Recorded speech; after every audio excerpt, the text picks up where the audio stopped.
Welcome into the Husker247 Podcast. I'm Michael Bruntz, Brian Christopherson over there joining me. It's Tuesday afternoon. Tony White is still a Nebraska assistant coach. We met Glenn Thomas, Nebraska's new co-offensive coordinator, quarterbacks coach, for the first time on Monday. More importantly, Brian, how many more of these Kansas City Chiefs Super Bowl wins am I going to have to endure before it just ends? Yeah, I felt for you Sunday and all the Broncos fans, because that'd be like if the Packers won 3 out of 5 and 2 in a row. I would just want to go into a dark room, which I am in kind of a dark room if you can't tell. It's not the most clean, well lit place, as Hemingway would say. But yeah, I would just go into a dark room and sit in the corner if I were you and ponder how Sean Payton's going to fix this. Well, and it's we talk about the game briefly, and I was kind of watching the Super Bowl with this lens of I think Matt Rule kind of piqued a lot of people's interest whenever he made the comment about wanting to be the 49ers offense or something similar to that. Like that's the direction they would like to go. Mm-hmm. So I was watching that a little bit, but it's painful as the fan of a division rival to just watch and just know that for the next decade, this is what you're going to be facing. Is this what it was like when Brett Favre was clicking and running around in his Wranglers? He only got to the top once, though. I know. So it wasn't as bad as you got it. I think, though, you're not alone. This is a compliment because I know there's a lot of Chiefs fans around here, and I respect that. Everybody's. That's kind of a cool part about living in Nebraska is there's such diversity with who people root for. If you go to a sports bar, the compliment I would give to Chiefs fans, they need it from me, is that your team we're all tired of you. We're completely tired of you. Not just Broncos fans, but it's like someone's got to stand up and beat these guys. But I'd wear that like a badge of honor if I were a fan of them, because it's yes, that's what you want to achieve. You want everybody to just be sick of you, to want to take you down, to start to pick at little things that you don't do well, and even though it doesn't mean anything. Mahomes is just so. Sometimes they can look like they're a little out of sorts. He doesn't have great receivers this year to throw to, and you're thinking, their offense is kind of just once in a while they'll look like pedestrian for a quarter or so, where it's not much is happening, but you just know when it comes down to it, he's gonna do his thing. And really, the Chiefs' defense, right, was sort of the superstar, I think, of their team throughout the playoffs. I mean, Mahomes is going to be Mahomes, but they would set it up here you go, now do your thing. So I thought that side of the ball is, what deserves as much credit as anything. Yeah, no, that's very astute. And I say it out of frustration and slight admiration of what Kansas City's put together. And they're like a more likable version of Brady's Patriots. Is that fair to say? I'm okay with Andy Reid. I have no qualms with Andy Reid. He seems like Andy Reid, Reid, guy to hang out with. Yeah, I like Andy Reid. 10 years ago, people forget this. He used to get ripped. I remember making fun of him once, because his clock management and stuff was really off, and he had the Super Bowl with the Eagles where I felt didn't use the clock very well and all that stuff. But they were the side that knew the overtime rules and the other didn't, apparently, going into this game. And he's a likable coach and sort of a great ambassador for the game. I know Matt Rule's a big fan of him from his time in Philadelphia, and I can understand why. It's hard to dislike him. I don't dislike Mahomes or anything. I just want someone else to win. I don't want to see Chiefs balloons in my high V as much in years going forward, but it's not going to happen with the way things are going. They're going to win another 1 or 2 in the next few years. I have a feeling. It was quite the turnaround from that Lions watch party that we walked into accidentally for the Chiefs Lions season opener in Pueblo, if you recall. Like Yeah. there seemed to be a few nervous Chiefs fans that day as the Lions and Jared Goff went in and won that game. But congratulations to Kansas City fans. You know, that's about as effusive as I can get with my praise. You are being like really professional right now, because I know like if we were off the air, none of this and I'm probably being a little more so than I would be as well. But we should just leave it there then while we're on a high note before we make any enemies. Yeah, we don't need to also read my text messages during that game either. So yeah, should I read those out loud? Please don't. No screen caps. We don't need screen caps. Switching to Nebraska, because that's why we're here. There was you had some nervous feelings in regards to the Super Bowl. Also, some nervous feelings in Lincoln as well, as the coaching carousel spun yet again. This time, Chip Kelly was the one that gave it a little push and sent it on its way. And UCLA entertaining Tony White as a potential head coach, at least. There were some nervous times here in Lincoln, but Deshaun Foster is the guy there. Tony White is still here. Nebraska's kind of threaded the needle pretty well this offseason. And by the way, you can kind of bookend, I feel like, the offseason with like USC interest in Tony White and UCLA interest in Tony White. And it feels like about 2 years have passed between those two bookends. Yeah. It seems like if you had told me in December, were there 30 job openings? I think you texted me the other day in college football this year. Yeah. Head coaching. Yep. And the fact that one of them was UCLA, one of them was San Diego State.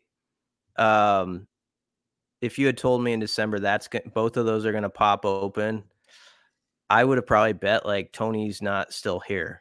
And I say that in admiration for Tony. I like think he's got all the traits to be a really good head coach beyond just like what his defense did this last season. Like when he gets up in front of us, he's so just like polished and like, like he's affable, but yet he's got a no nonsense way that, like registers when it's go time over there too. Like he's a great recruiter, great on the West Coast. Obviously he's got background at both those schools.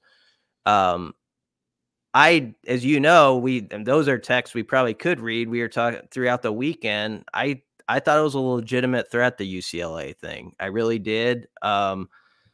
Because I thought they were probably going to need to go a route where maybe they didn't get a sitting head coach. Maybe they took a quote unquote chance on somebody who's an up and comer. And Tony has all the right pieces to make that work. And I'll be honest, I think they might have messed up, but we'll see. I think Nebraska fans want Tony White to get a head coaching job. They just want it to probably be next year. And they're really happy they get one more year to build this up. And I'm sure Matt Rule had a plan ready if he had to. It's not like this was shocked him, like that Tony White's getting interest again, or like, so I'm sure he would have been ready to move and act and move his staff accordingly.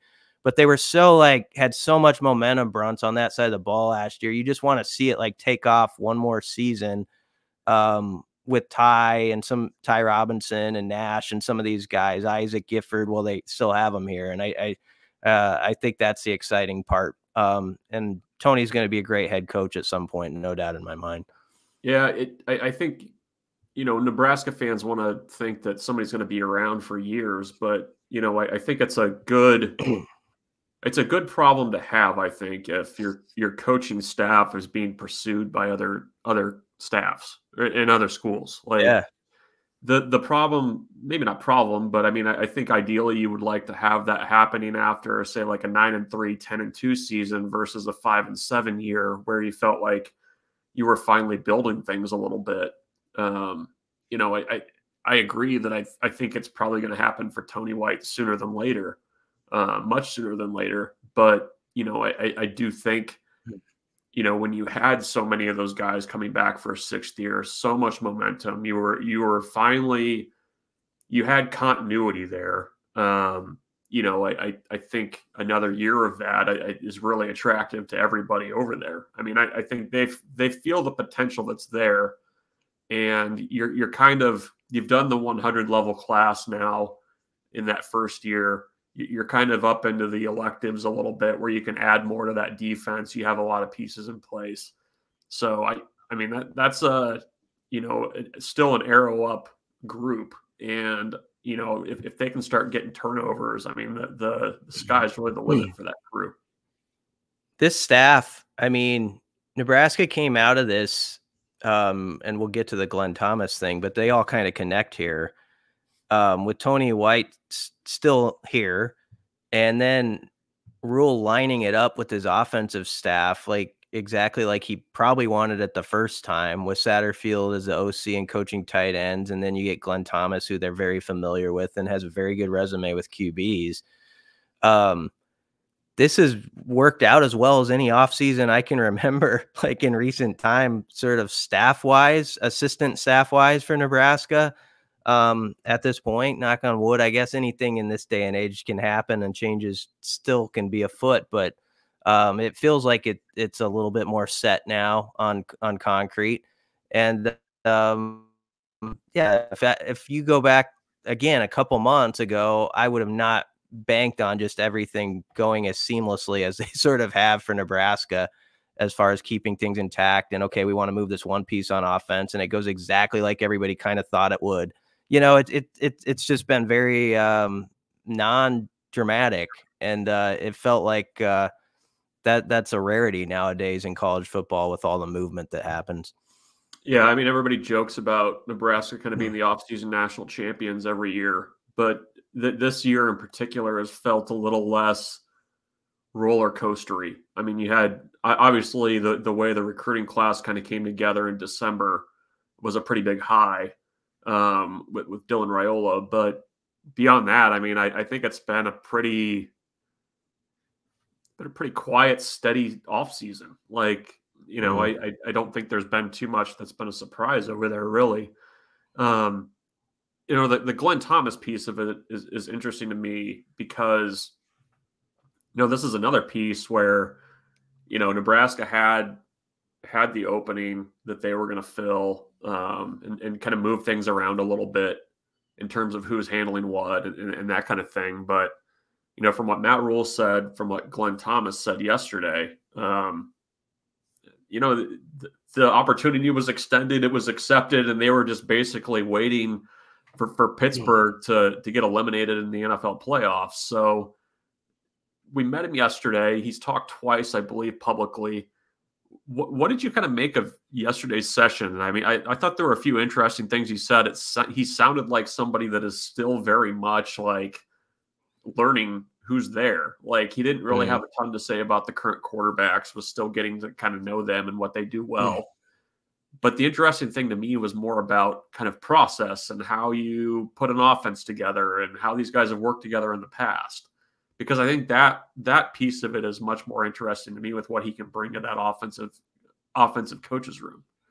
Yeah, ideally they don't. Once they get to spring ball in the next month or so, it's not like a deal where it's like, oh, this guy goes over here, I over there. You're figuring out how it works because you've already done it together. And the year to really cite probably is, I guess, would be 2015, which is a ways back. But when they were at Temple, and him and Satterfield, he mentioned this in a radio interview a couple of weeks ago, but it kind of got emphasized again. They've known each other for 20 plus years.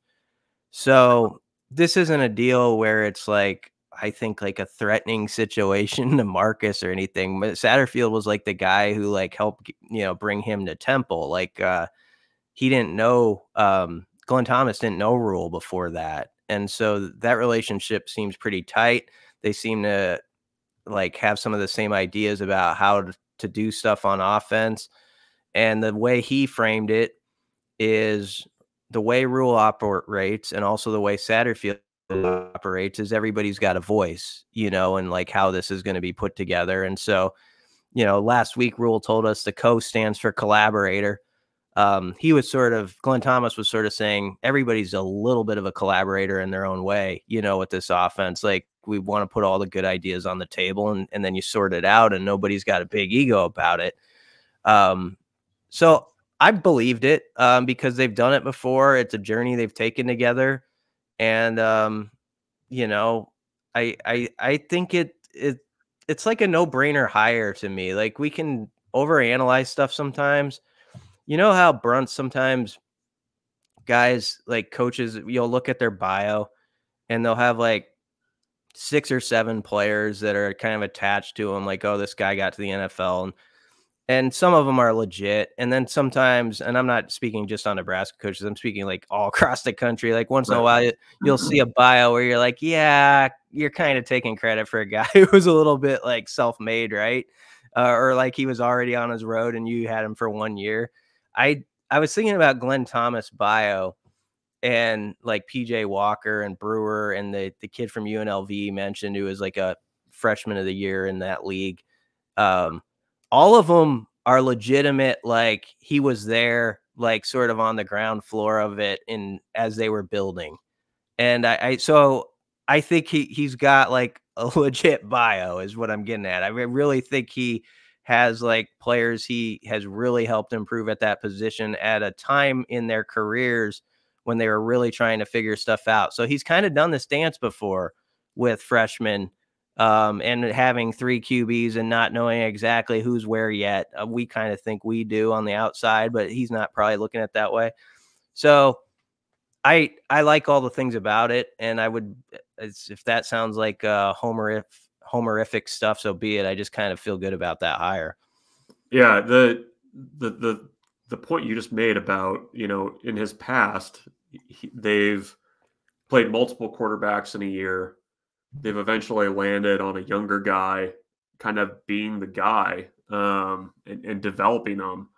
I mean, that's significant to me, given kind of where Nebraska's current quarterback situation stands. I mean, I think there's still a lot of development to be done with Heinrich Haarberg, but I mean, I think if you're handicapping it right now, I think a lot of people would say that you're probably going to be trotting a true freshman out there to start in the fall. So, you know, I think there's a way that you have to you coach a little bit differently, I think, with the in-game stuff with a younger player than you do with an older player. Like he mentioned, like, you kind of eliminate the gray area. Mm-hmm. And, you know, coaching Brewer versus Matt Ryan, which he's done, you know, those are different conversations and different approaches that you have to take. And I think that's going to be valuable at Nebraska. And, you know, the other thing that he said that, you know, I'm sure was probably music to Matt Rule's ears was playing complementary football and that kind of being king and everything.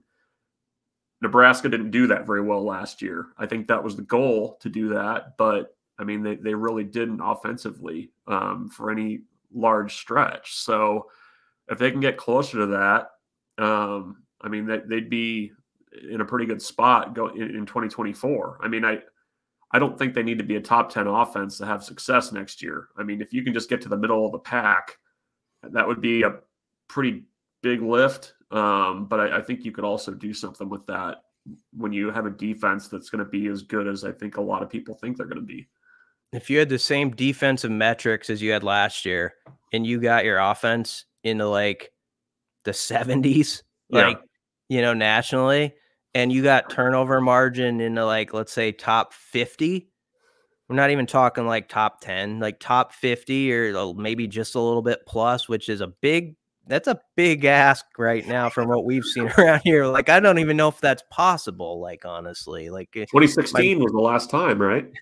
Yeah, I guess so. I can't even like fathom watching that, like what that would be. So, but yeah, like those two things, like flipping it, easier said than done, but you know, yeah, an offense that's ranked 75th next year and a turnover margin that's ranked 47th and the same defensive metrics, and you're probably a 9-win team. And I don't have, is that too high? No, that if you had even that turnover margin last year, you're probably a 9-win team, just based on how things went. 8 or 9, an 8 or 9 win team. I'll say that to like couch it a bit. Yeah. That's all right. Give yourself some wiggle room.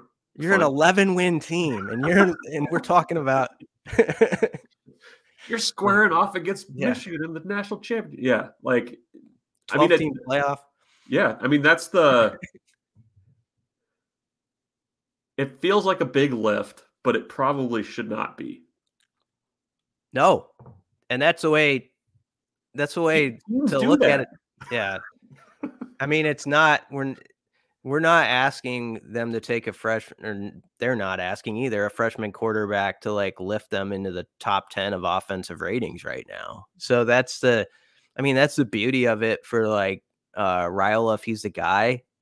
Is I wrote about it a week or two ago. It's that intermediate passing game. I want to see where you feel like once in a while it's going to happen, as opposed to like you're kind of, how that was like when it was 3rd and 8 last season. And you're like, oh boy, what like is this going to still be Nebraska's ball at the end of the snap? That sort of thing. You were wondering that as much as the idea of like a completion for 13 yards. And so I just want to see like where you kind of believe that that's going forward. And I think if that's happening, that'll be a big part of it too. But yeah, I liked Glenn Thomas. You can tell he's kind of a seasoned pro up there too. He's been around, and that the Texas accent kind of makes you feel a little more secure for some reason with the football coach. Like you kind of want him to drop a now. Like he's a fast guy now. Like, at the end of a few sentences. So maybe he'll give us a few more of those. But yeah, I felt kind of comforted. It was like a bowl of soup on a 27-degree day listening to him. Yeah, he didn't refer to anybody as a ball player, which I was a little disappointed by. But I would have felt okay about that too. Like, yeah, I think that would have been good. But go on. No, anything else with Thomas? I was going to transition for a quick break, and then we can break out the Husker sports grab bag. Yeah, sports grab bag. It's an interesting time in sports around here. Like it's not been boring. And so and baseball is going to give us something, right? We're going to get to that in the next segment. They're going to give us something this year. You're going to guarantee it. They're going to play. They're playing baseball. All right. We'll be back in a second. All right.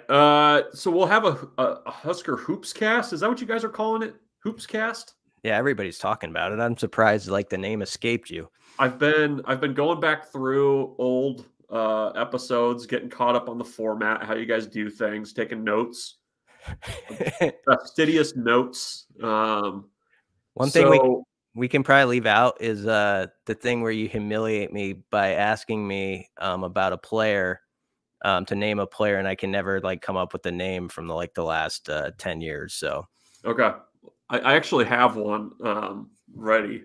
Okay, for when that happens, you get to do it one time, and then we'll stop. I've seen him around Lincoln, so he's local. But I was like, I'm going to file that one away and ask Brian about him, see if he can remember him. So we'll get to that later in the week. This is like a bye week. Yeah. There's no basketball. I was getting used to a new Nebraska basketball game every 36 hours. What? Yeah. That's different. It's good and bad. I kind of thought about this. It'd be almost okay, I think, if they had one more on a Wednesday at home, because they played so well Saturday and they seemed in rhythm. I know they were tired. They felt like they were kind of running low in the gas tank at Northwestern, but then they came back and played kind of inspired at home. And I was thinking it'd be nice almost if that bye fell before like a road game or something, but maybe that's overdoing it. The bottom line is they've played a lot more games than other teams in this league. Not a lot, but 2 more, which seems a lot to Fred Hoiberg when it adds up your 2 to 3 day prep games.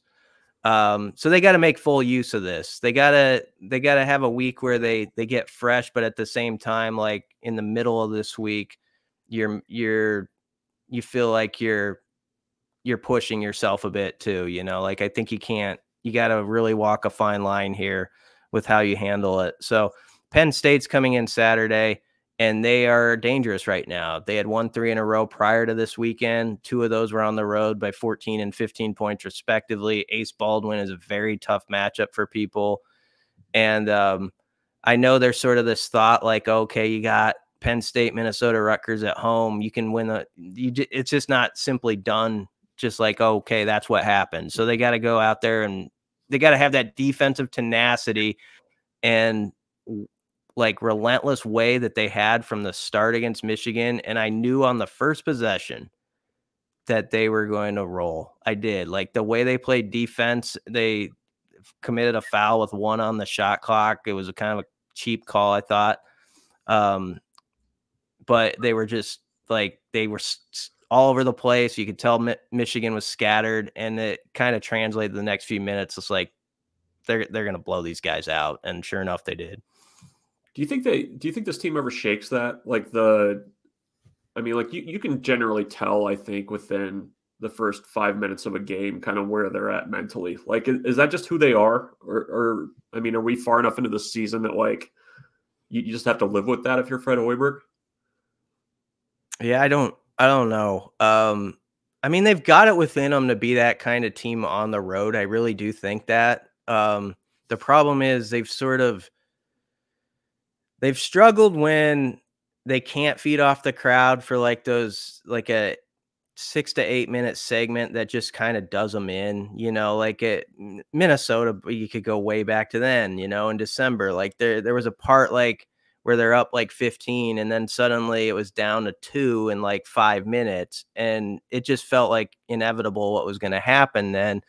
So the response to like not having that energy of the crowd to feed off of was poor. But then against Illinois, you saw what could be, I think, in a game that, if there's not the foul late, they win, and we're probably not having these roundabout discussions about all this. So that type of game is in their ability, and that's what Josiah Alec was talking about after the game Saturday. Is like, we know the bar's up here, like we've done it, we've proven to ourselves what we can jump over. We got to stop being the team that falls like 8 inches short of that bar then suddenly one day, and where you got to have your backs against the wall before you punch back. And so, we'll see what happens. But if you had told anybody before this season, okay, you're going to be 17-8, you're 7-7 in the league, here's the schedule in front of you. If you look at the 100 brackets that are out there, you're on like 92 of them. Yes, you're in that like 10 to 11 seed range, but you're on them, and you got a fighting shot here. People got to remember what they were wondering, like when this season started, and like they didn't know anything about Rink Mast or Bryce Williams, or they're just a few stories they'd read, and they'd take that in a second. Like everybody around here would take that. So they're right there, and that you kind of got to look at it that way sometimes. Like the opportunities right before their face that I would not, and many would not have necessarily predicted would be there a few months ago. So, it's fun. Like, it's fun, don't you think? I mean, you're doing the bracket stuff, watching it. It's nice to have that conversation piece around here.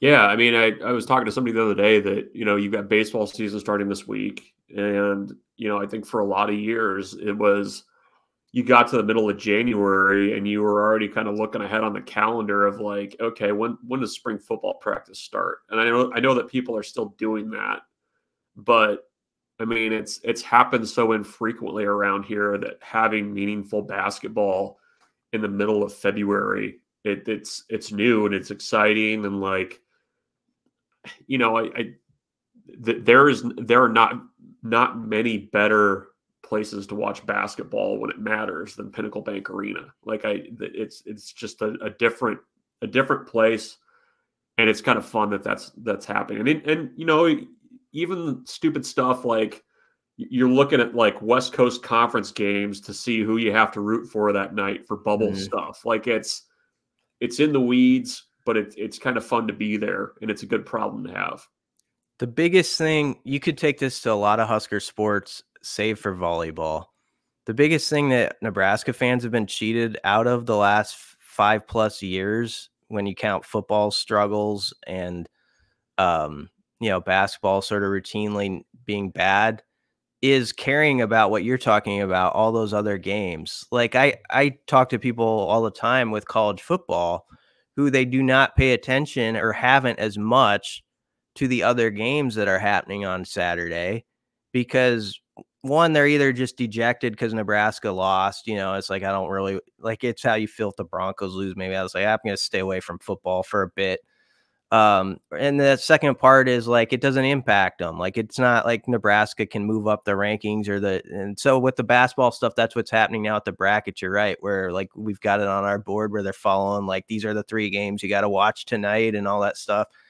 And that's awesome when you like get back into, like everything else mattering and like, oh, who's playing in the Big Ten tonight? How does that affect the standings? And like, okay, are they on a roll? Are they slipping? That sort of stuff. So it means so much more than just like, I'm interested in Nebraska basketball to some people. It's like, oh, I'm interested in college basketball now. Whereas I was tuning it out because it didn't matter to what was happening. So that's the cool part. And we have not been cheated. We have to bring it up on unbelievable moments this year already. I mean, with the women, with Amy Williams' crew, like beating Iowa on the day that was supposed to be put the crown on Caitlin Day, which she'll get it Thursday, and congrats to her. But I mean, that was just an unbelievable thing to rally from 14 down to spoil that party, win a game that probably puts them now like more into the field than they were going into it. And then we've seen Nebraska beat number 1 Purdue and beat number 6 Wisconsin when they were playing all right. So it's been, we have not lacked for fun moments as far as the last month or two with basketball. I got to say that. Yeah, I don't recall this many court stormings in such a short amount of time ever, which is kind of fun. Like it's almost a little routine now. Like everybody knows you stay away from the opposing players. Everyone just go to the middle. Like don't get too close to Matt Painter or Caitlin Clark. And that was cool. And it was it was funny just to watch like the conversation change during that game because you've got the little ticker in the top where like you're counting down how many points Caitlin Clark has to get, and you're kind of like, okay, well she might get it. And then she went 0 for 6 in the fourth quarter.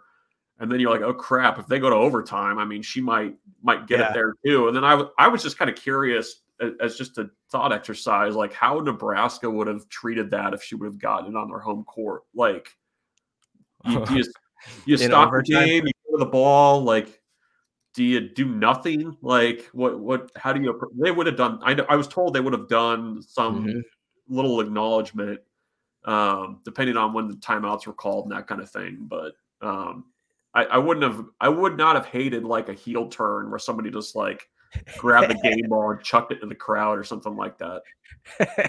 Your thought's an interesting one because it's easy to talk about beforehand if she had got the record like I was up 12, right? And like this is going a certain way.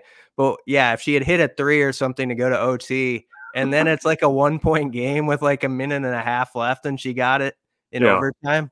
Are you going to stop like the momentum of an OT game and like have this deal? I mean, you probably have to, because like the country is kind of tuned in, I think, to see it happen. But that would have been a pickle. That was a big defensive stand for Nebraska athletics there on the last possession. I'll say that. Well, one more thing. So they had the broadcast was on Fox National. Yeah. Have you ever recalled a college athlete doing the halftime interview and not the head coach? I flipped over to the Phoenix Open at that point, so I didn't see it. But so I missed that. But no, I don't think I've seen that before. I was watching it. I was like, that I don't remember ever seeing that. Like they interviewed her running off to the locker room, and she did fine, whatever. But I just thought that was really interesting. So I don't have a big take. I think it's cool, like that she draws the eyeballs that she has to women's hoops. So I don't have a big thing to say. I feel good for Nebraska that they didn't let it happen on their watch. Yeah, and that they that kind of showed the beauty of athletics, right? Where like there's this storyline that's supposed to unfold, but no, we're going to take it a different direction. That's like why sports is great. So, when you get things like that. Speaking of sports, Yeah. Nebraska baseball opens this weekend with a trio of games in Arlington, Texas. They've got Baylor, Texas Tech, and Oklahoma on the docket. And we'll see what the 2024 season holds for Will Bolt's team. Very briefly, I guess. A lot of new faces. Max Anderson's gone. Bryce Matthews is gone. Nebraska has lost their Friday and Saturday starters from last year, Emmett Olson and Jace Kaminska, to the MLB draft. All four of those guys were drafted last year. And you're going to see some new faces, a different offensive approach, I think, a little bit more pressure on the base paths than maybe what we've seen the last couple of years. And on the mound, it's going to be a lot of new faces, a lot of guys who were brought in from the junior college ranks, a few guys that have been on the roster for a couple of years who are finally getting their turn to give it a shot here. But I think this weekend is going to be more than a lot of the years that I've covered this team, and I've covered it for a while, a little bit of a kind of figuring out where the pieces fall, because they're deeper than what they've been, I think, but maybe not having the kind of top flight guys right out of the gates. So would you say to those who are just figuring out, or they're going to be figuring out this weekend who's who, which is how it will be, would you say starter roles are like pretty defined about who they want them to be? Or is this going to be a deal where it takes like somewhat into the season where you fluctuate some pieces, move certain guys to the bullpen? I mean, that I know that always can happen a little bit, but are there pretty defined roles, or is it less defined than it's been in the past, I guess? They've got like boxes of guys. So like you've got guys that are definitely starters, guys over here who are, kind of like midweek type options, long relief guys. You've got your middle relievers and then like your back of the bullpen guys. I feel like the group that's like, okay, here are our starters. I mean, Nebraska hasn't announced their starters yet for this weekend, but you've got Drew Christo, who's finally started to put it together a little bit. We'll kind of see what that looks like. Brett Sears, who I think is more set for a starter role this year. He was kind of a bullpen option at times last year, but he had a great summer in the Northwoods League. Will Walsh is back. He's also kind of in that pool of guys. Jackson Brockett, so some familiar names there. The middle relief and the back of the bullpen guys are going to be the real keys for this team. They've got more options. They supplemented out of the transfer portal a few junior college guys. Rand Sanders, who was a transfer from Omaha. Kyle Freilich, who was at Northwestern State as a closer. He's going to be more of a middle relief guy. Casey Dice, who is a JUCO guy. He's a potential closer. Kyle Perry's back for his like 9th year, I think, but he's going to be an option out of the back of the bullpen too. So I think there's always going to be for teams in the North kind of this figuring out who can do what.